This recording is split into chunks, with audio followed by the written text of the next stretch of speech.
This podcast is a member of the Place to Be Nation family. Visit us at placetobenation.com, the only place to be in your pop culture world.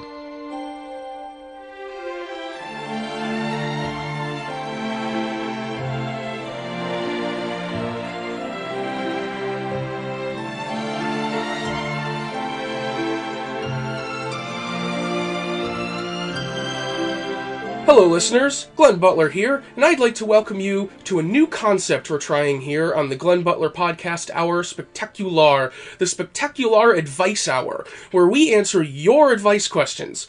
If you're in a situation you just can't crack, if you're at a crossroads in your life, or if you just have a problem to solve, big or small, we want to help.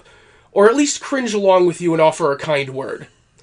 Now, there are two ways to reach us with your questions. The best one is by email. The address for that is spectacularadvice@gmail.com. The other one is our Ask FM page at ask.fm/spectacularadvice. We won't read your name unless you tell us it's all right or give us a nom de plume, and Ask FM questions can be totally anonymous if you have an account. I am here today with my brother Scott. Scott, what's the best advice anyone's ever given you? Oh, wow, damn, you stumped me again with your tricksy questions. You always do this to me. That's very good advice. I am also glad to have my good and dear friend... I am happy to have my good and dear friend Steve Wille on to handle a lot of the actual good advice while the two of us goof around. Steve, what's the best advice anyone's ever given you? I thought about this today. I have two that I thought of, and they come from one from a reasonable place and one from an unexpected place. My dad once told me, as I was dealing through a particularly tough time in life, that some days are peanuts and some days are shells. And I thought, boy, that's pretty simplistic advice, and it's not necessarily applicable, but then you think about it as within a day, sometimes of the day are peanuts, sometimes of the day are shells. That's one that's always kind of stuck with me, a very odd and folksy one. The other one I actually just used today with my kid, and this is kind of an odd place to receive advice that sticks. First of all, shout out to our good friend Andrew Reish, my Blockbuster Video brother in arms, because I got this advice from a store manager at a Blockbuster Video approximately the year of our Lord 2004. When I was about to close on a weekend for the first time, and he basically said, Steve, no matter what you do at this job, it can be reversed. And it was kind of a nice thing to hear, like, hey, I can blatantly screw up. I could do anything possible wrong, and it will be okay. It can be fixed. It's very nice advice to think about during the day that, like, pretty much no matter what I do, I mean, maybe with the exception of some parenting errors, it can be fixed. Thank you, Blockbuster Video and Wayne Hunziega, whatever your name is. You can't dig a hole so deep you can't climb out, right? Yeah. If you get held up for the $200 that you have access for in the cash registers, it's $200. You can earn it back. I think the best advice that I've ever gotten, and I don't even remember exactly where I got it, but it's something that I try to absorb, it's something I try to remember, and it's something I have a hard time with sometimes, and that is that everyone has a rich inner life. You have to have a good grasp of philosophy of mind. Everybody is a full human being.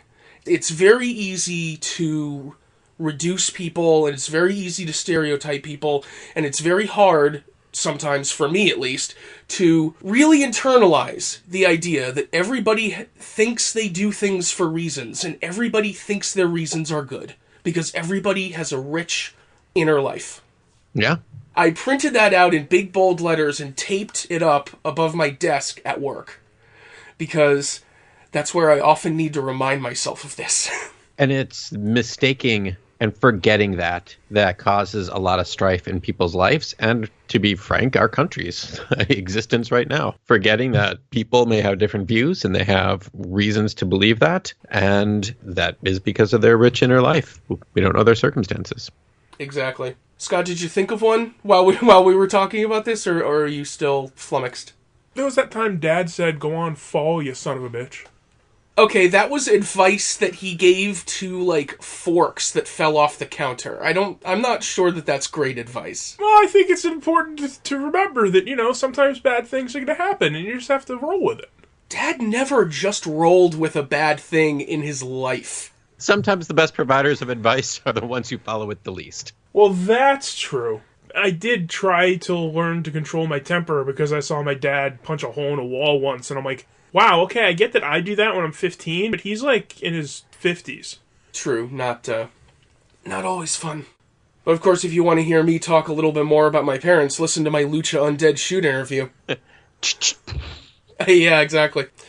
Alright, we have one question for this edition of the Spectacular Advice Hour, because this is kind of a teaser episode, but I think we can start this series off with an interesting discussion, so let's get to it. Our first question comes from an email that we received at the spectacularadvice@gmail.com address, and it says, in this PC world, Oh boy. do you think I should change to suit as I say it how it is? It's gotten me into a lot of trouble, but I'm 39 now, and I don't want to change. Do you think I should? Scott, what do you think? Can I just say, the first time I read this email, I read, in this PC world, do you think I should change to suit? And I thought it was from a Macintosh user. And I was like, okay, I can give this person some good advice. And then I read the rest of the email, and turns out my good advice wasn't as applicable. I'm struggling to incorporate your advice on not to stereotype this person based on the majority of people who say things like this PC world. Alright, this is something that I'm bad at, as I mentioned in our opening segment. I think sending the email to us and asking the question is a good thing, and I think we should take this seriously. Oh yeah, obviously. Mm-hmm. But we can have a little fun with it. Sure, yeah. There's one of two ways this can go. Because there is a phenomenon in some areas of the internet of something that I sort of like to call social justice Dunning-Kruger effect, where people think they know a little bit about how to use language without causing offense, but think that they know a lot more, and wind up, in many cases, like, talking over the people that they are, in fact, supposedly trying not to offend. And so that's one thing where people try to, like, police others' speech, but they're coming at it from a place of not much knowledge themselves. And so that could be what this person is referring to. Like, some 12-year-old on Tumblr told him not to use a particular term when that is a completely innocuous term, except to 12-year-olds on Tumblr. On the other hand, if, this PC world he's talking about is like, don't tell jokes where the punchline is black people are stupid. Don't tell jokes where the punchline is women deserve to be raped. I don't think that's too much to ask, frankly. I think that's a change you can make. Taking this, seriously and earnestly, I think the answer to do you think I should change is basically yes. I think it's something you should be open to. I don't think there's anything wrong with treating people with respect. This is a huge topic going on right now with, sexual assault and listening to people who have been harassed. I was actually listening to sports radio, of all things, during the day, and a particularly socially conscious sports radio show out of Chicago. And they were talking about the NFL coach's response to the Carolina Panthers owner basically being forced to sell the Panthers within, basically 2 or 3 days, when it came out of all the harassment that he had done to women in the organization. Things from, going on a car trip and reaching over to buckle the woman's seatbelt for her so he could grope her bosom with his arm as he did so. Really weird stuff. And the coaches were like, well, anytime we dealt with him, he was treated us really nicely. And you're like, yeah, you're not like a 25-year-old woman. So yeah. I think in terms of changing, we should always change. The times always will change. Things will, we will adapt. That's part of who we are as humans. We're evolving. And you can make even small changes to reflect more of the world that's going around you. And you can listen to others is a good place to start because you don't know where they're coming from. And just as importantly, like we're doing right now, we're listening to you who has written this in, because it can be a scary thing to be like, man, I hope I'm not saying anything. Because, PC world or not PC world, people aren't going out there and trying to offend other people. Like, it's not something people are setting out to do. Usually when people are saying, like, I don't want to change, I tell it like it is, that means one of two things. Either they're just like, I'm going to say whatever I want and I have a serious anger problem, or more likely, if I see stuff, I'm going to say it. And sometimes that offends people. You can be a little more careful of that part of it and just kind of read the room, know who you're with. You might be able to make a joke with a friend that you can't elsewhere, but you should also be mindful that, that joke might not be appropriate anymore because times are changing. I think a lot of the time when people say they tell it like it is, I think there's some confusion over what the meaning of is. Mm-hmm. I'd like to talk about perspectives for a second and how everyone has them and how different experiences inform different perspectives on things. Because I kind of used to be in this person's position a little bit. I mean, Scott, you've harassed me endlessly about my past ideologies. And I think one of the things that started really turning me around was exposing myself to a lot of perspectives of people who didn't have the same experiences that I did. People in different demographics, of different backgrounds, who had different experiences as a result of that. And I think kind of choosing your inputs has a big effect on that. I think it's really interesting that he phrases the question, I don't want to change, do you think I should change? Life is a process of change. I mean, I'll bet you anything you want to name that this person isn't the same person at 39 that they were at 29, and they weren't the same person at 29 that they were at 19. Absolutely. If they wind up being the same person at 49 that they are now at 39, that would be horrible.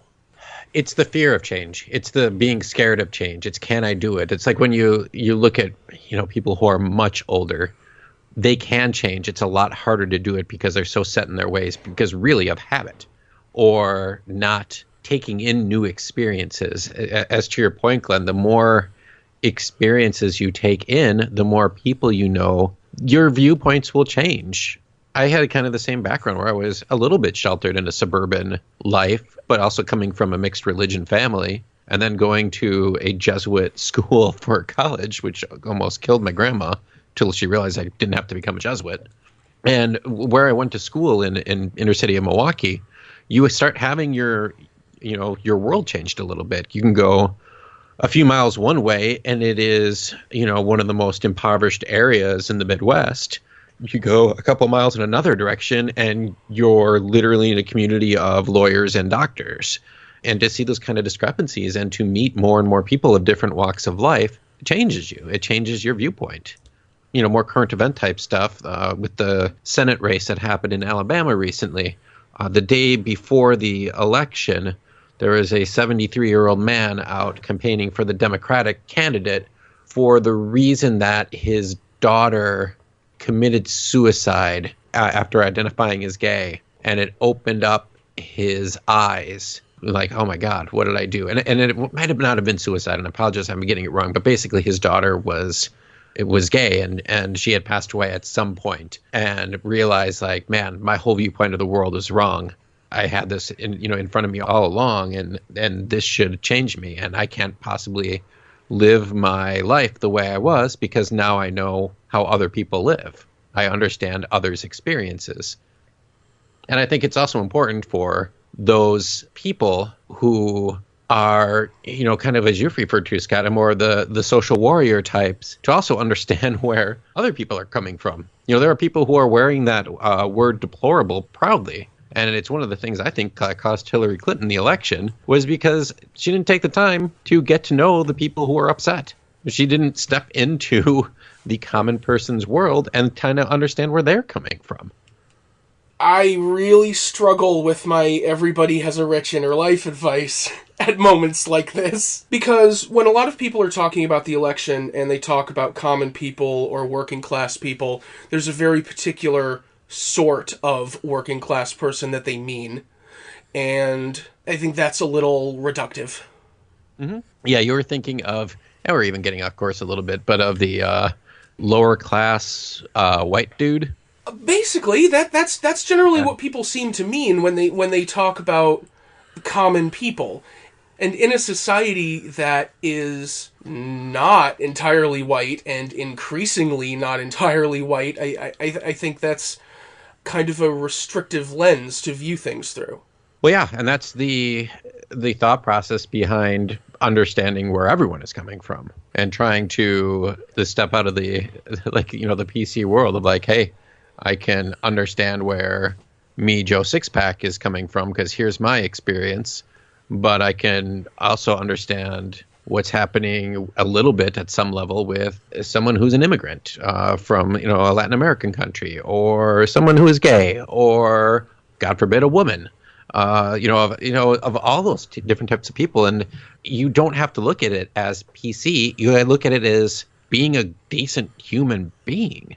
Whereas this, just like you would treat your family members for the most part, trying to get where that person is coming from. Oh, I can understand that. I went through X in my life that sounds sort of similar.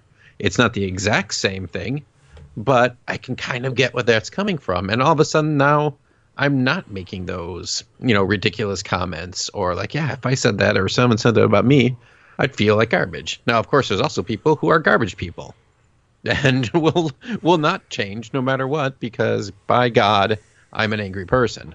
I just sort of get cringy whenever someone makes a comment about Clinton in the most recent election, or just Democrats in general, whenever you say something like, well, they didn't understand the issues that working class people care about. Well, if you look at the results, they apparently understood the issues facing working class black people, and they apparently understood the issues facing working class women, and they apparently understood the issues facing working class Hispanic people, and they apparently understood the issues facing working class gay people. It's only one particular kind of working class person who you can make the argument that they weren't appealing to.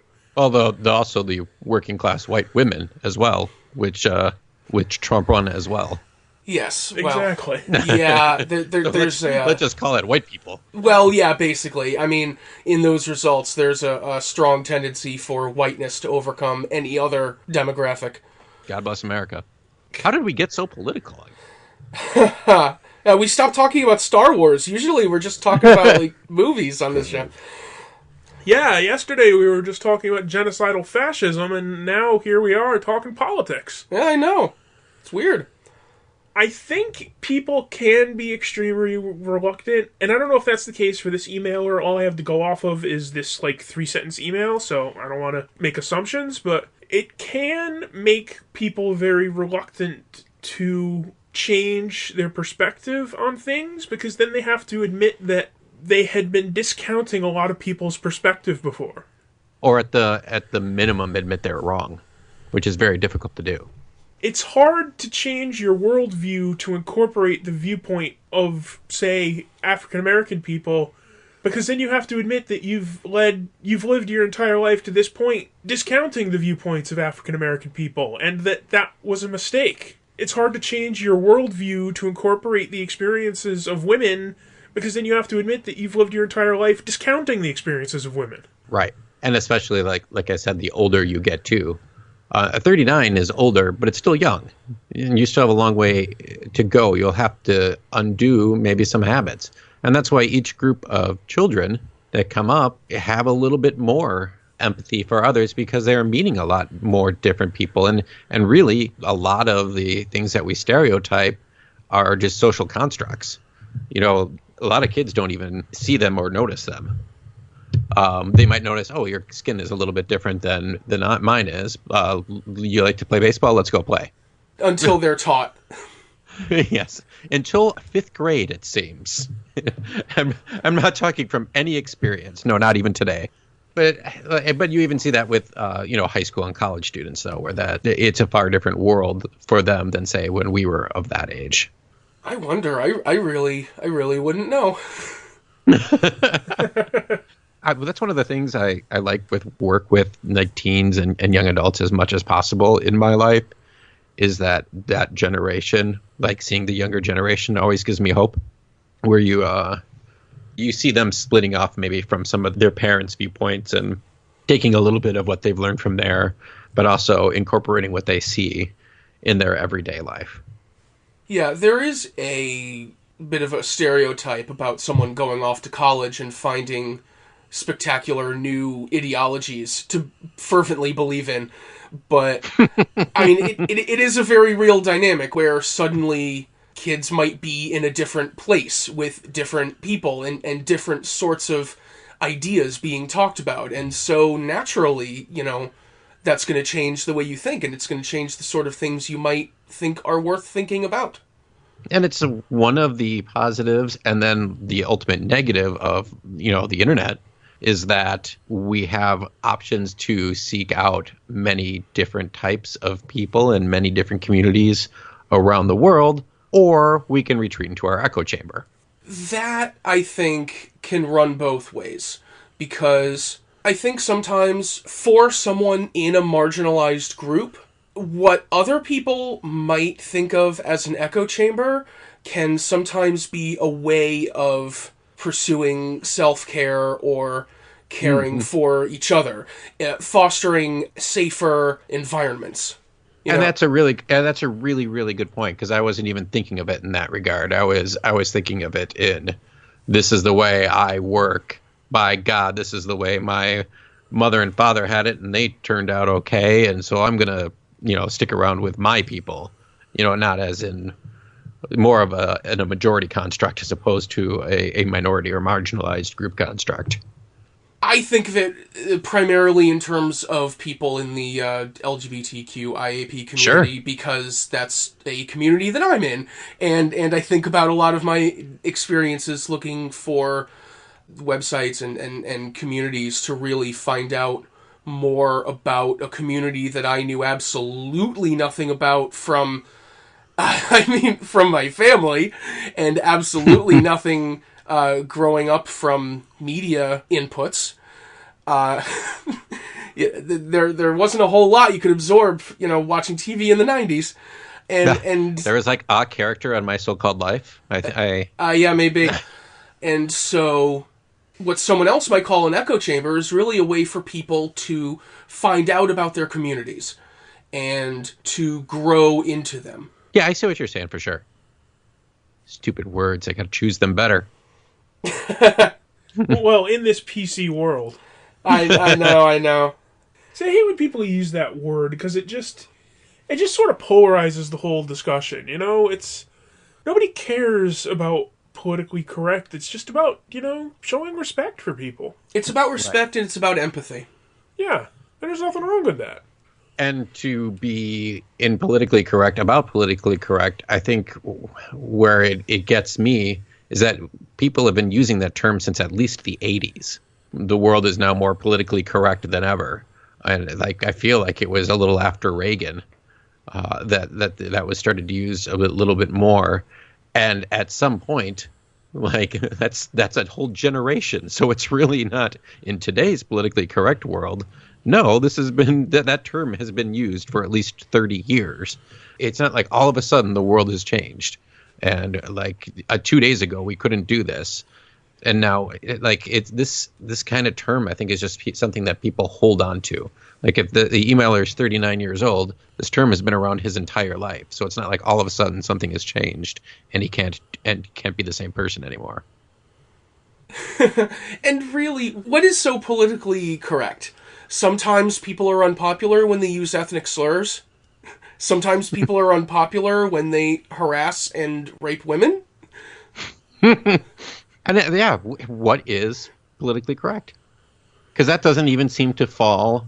Not even seem. That doesn't even fall under the umbrella of politically or impolitically correct. It's right or wrong.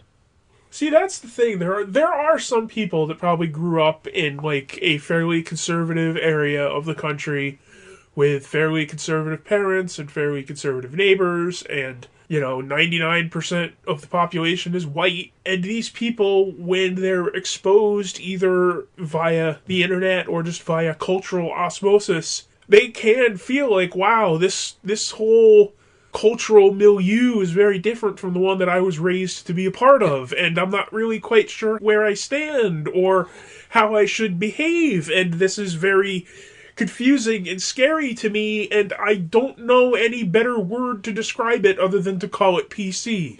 Yeah, and not making assumptions about our emailer, but talking about a wider issue. On the other hand, there are people that use that term politically correct to mean, I can't slap my secretary on the butt anymore. What the fuck is this political correctness? And so, it becomes very thorny. Yeah, I'd be interested in hearing more about the emailer's, specific dilemma. Like, is it telling an off-color joke? And how off-color? Like, is there a spectrum of political correctness? I don't know. Well, there are so many spectra of people and so many spectra of viewpoints that, people can take it to mean a lot of different things. I think, again, it's about empathy. It's about perspectives. It's about being willing to listen. If you make a joke that someone feels insulted by, there's an instinct on the part of the person who told the joke to be defensive. And we need to try sometimes to listen to someone we might have hurt, because you don't want to hurt people. Right.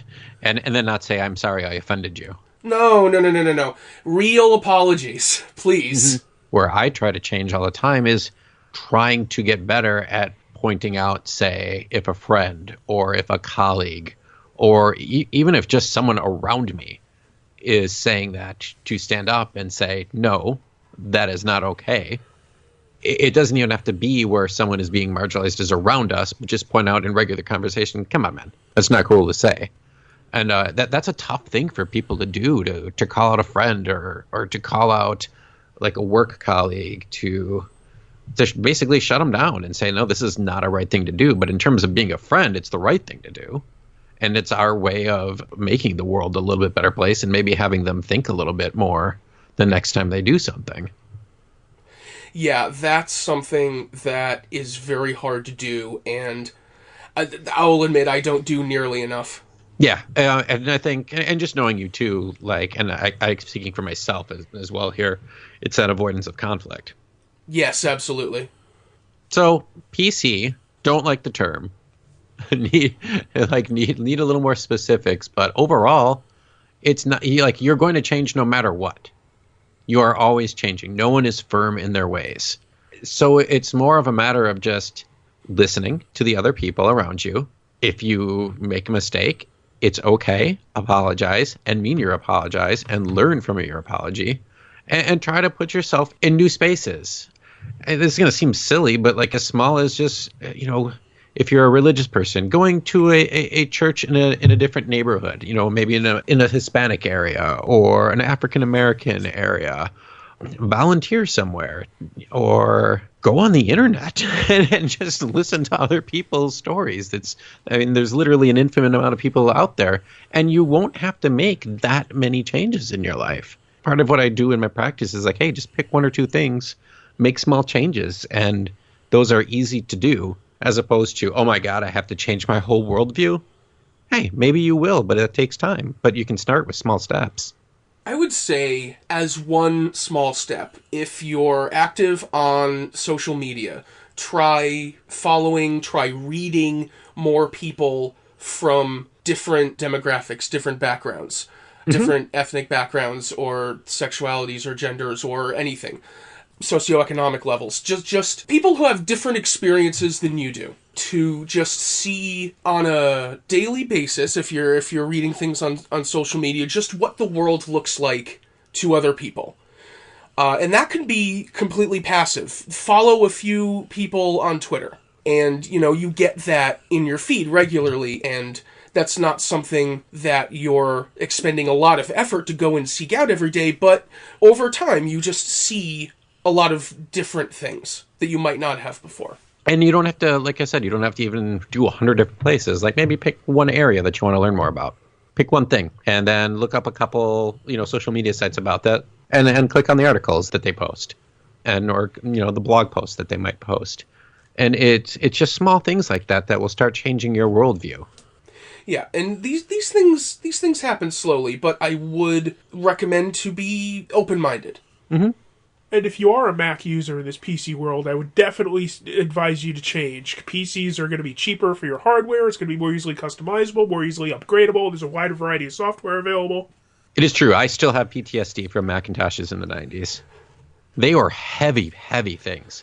Colorful, though. Yes. All right. I think that will do it for our inaugural Spectacular Advice Hour. I think this has been a good discussion, and I can't wait to get more questions and come back and discuss them with you guys. Yeah, it was a little bit headier than I was expecting. I was thinking, like, how do I make the best grilled cheese? Or oh, someone ask us that. I got ideas. Yeah, we can have special guests on. I mean, I have children. Am I gonna have to fight you about grilled cheese? You might have to fight me about grilled cheese. Why? Okay, let's save this for our grilled cheese episode. Yes. We can't have any conversations on our own anymore because they all have to be saved for the podcast, but we'll see on the grilled cheese episode. Thank you very much, Scott. Thank you very much, Steve, for being here. Thank you very much to our emailer. It's a great question. Yes. Thank you for sending this question in. And thank you, listeners, for being with us. If you would like to send any questions for us to answer on the podcast, that address again is spectacularadvice@gmail.com. Also, you could go to ask.fm/spectacularadvice if you have an Ask FM account. Steve, if people would like to find you on the internet and maybe get your perspectives, where can they find you? What I try to give out right now is my Instagram. I got rid of Twitter because I found that it was affecting my life and my emotional just stability. So I'm on Instagram, where I like to look at pictures of cats, people's family, wrestling, those kind of fun things. And so that is Steve Wille, Wille, PTBN for Place to Be Nation. And yeah, you can even drop me a DM. That's fine. If you want to follow me, I'll follow you right back. That's probably the best place. If you do have Twitter, you really want to get out to me bad, you can just tweet at the Place to Be Nation account, and Justin or Greenie will get it to me. Awesome. And if you would like to find me on the internet, I am still on Twitter because I rigorously choose my inputs so it doesn't ruin my life. I am on Twitter and Tumblr and Instagram if you want to see pictures of my cat, at Glenny Bunn. I think since I got Instagram, I kept forgetting to plug it on the podcast, so find me there. Look at pictures of my cat and little Star Trek toys that I get delivered every month. Ooh. Are you on a subscription service? I am on a subscription service for models of Star Trek starships. Yes, I am. Excellent. That is the life I lead. I think subscription boxes are amazing. Scott, you're on a subscription service for Star Trek starships too. You're on the same one. If anyone would like to find you, they could include a note in the box. They can get a job at the warehouse. If you would like to reach Scott, send a question to spectacularadvice@gmail.com. All right. Thank you, guys. Thank you, listeners. We will see you next time.